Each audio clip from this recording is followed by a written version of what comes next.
जैसे मंत्र उच्चारण कर रहे हो, थोड़ा बिल्डअप दो बेबी, थोड़ा एलिवेशन दो, इसे कहते हैं इंट्रो। भाई और बहनों, presenting the most interesting and entertaining character, DJ base base base.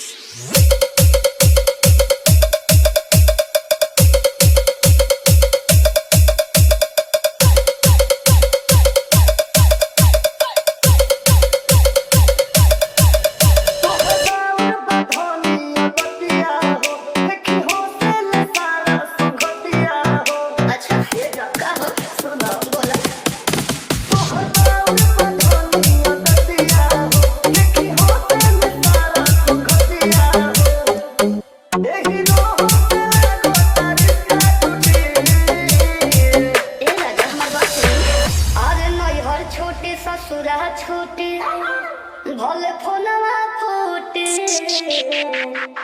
बाकेरे लगा बनागल ना छोटे बाकेरे लगा बनागल ना छोटे। Aditya pro Aditya pro